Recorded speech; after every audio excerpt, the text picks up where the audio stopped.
جس بلال کا قرون کی نظر میں جیل کے اندر مرا ہوا سمجھ کر ریدا اپنی زندگی آگے بڑھا چکی تھی، آج وہی پہلا شوہر ایک زندہ لاش بن کر ریدا اور سعد کے سامنے کھڑا تھا۔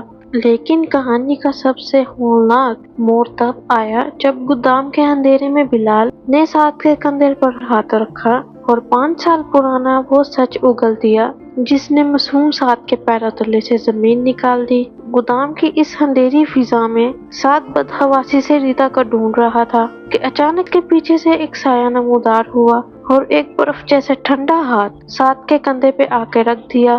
سعد نے جھٹکے سے مڑ کر دیکھا تو اس کے ہوش ہی اڑ گئے۔ سامنے بلال کھڑا تھا، وہی بلال جو ریدا کا پہلا شوہر تھا۔ بلال کے چہرے پر ایک خوفناک مسکراہٹ تھی۔ اس نے سعد کے کندھے پر ہاتھ مضبوط کرتے ہوئے دھیمی مگر زہریلی آواز میں کہا، تم تو ہو ریدا کے نئے محافظ جس کے سہارے وہ اپنے ماضی کو بلا کر عیش کی زندگی گزار رہی ہے۔ سعد نے غصے اور خوف کے ملے جلے جذبات کے ساتھ بلال کا ہاتھ اپنے کندھے سے جھٹکا اور چلاتے ہوئے بولا، بلال تم تو جیل میں تھے، تم یہاں کیسے پہنچے؟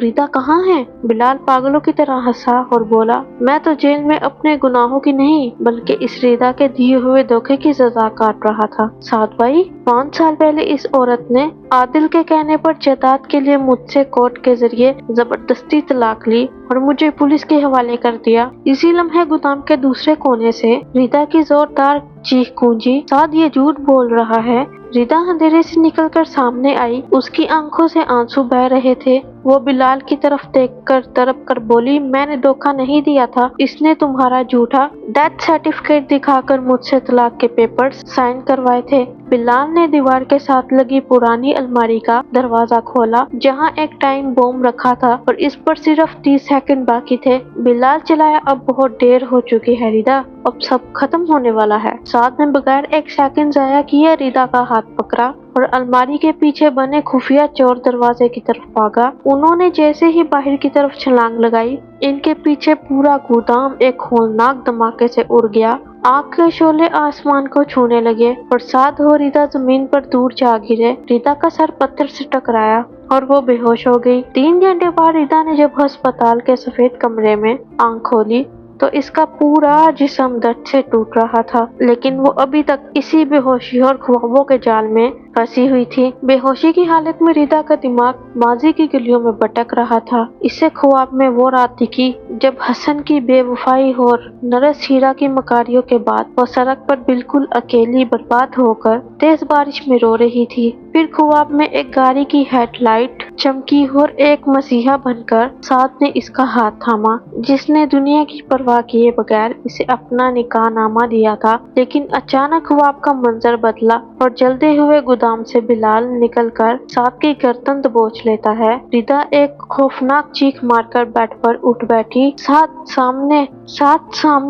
ہسپتال کرسی پر بیٹھا بدحواسی سے ریدا کا ہاتھ تھامے کھڑا تھا۔ ریدا کا پورا جسم پسینے سے بھرا ہوا تھا، اس کی سانسیں اس طرح چل رہی تھی جیسے وہ ابھی ابھی کسی گہرے کنویں سے نکل کر آئی ہو۔ سعد نے فوراً اسے گلاس سے پانی پلایا۔ اس کا اپنا ہاتھ بھی کانپ رہا تھا کیونکہ گودام کے دھماکے کا خوف ابھی بھی اس کے چہرے پر بھی صاف دکھا۔ سعد نے ریدا کا ہاتھ تھاما، چومتے ہوئے دھیمی آواز میں کہا، ریدا شکر ہے خدا کا تم ٹھیک ہو، میں تو ڈر ہی گیا تھا کہیں میں تمہیں ہمیشہ کے لیے کھو نہ دوں۔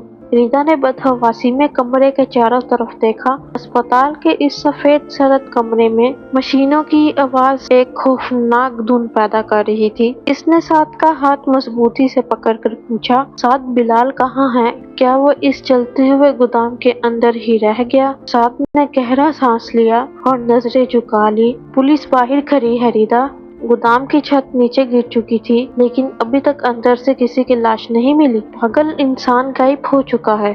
یہ سنتے ہی ریدا کے دل کی دھڑکن تیز ہو گئی۔ بلال کا لاش نہ ملنا اس بات کا ثبوت تھا کہ وہ ابھی بھی زندہ ہے اور ان کی موت بن کر دوبارہ لوٹے گا۔ اسی لمحے کمرے کا دروازہ آہستہ سے کھلا اور وہ انسان اندر داخل ہوا جس کا نام سنتے ہی ریدا کا خون جم جاتا تھا، عادل۔ اس نے سیاہ رنگ کا مہنگا سوٹ پہن رکھا تھا، چہرے پر دنیا بھر کی جھوٹی ہمدردی سجائے ریدا کے بیڈ کے قریب آیا اور بولا، بھابھی شکر ہے اللہ کا آپ محفوظ ہیں۔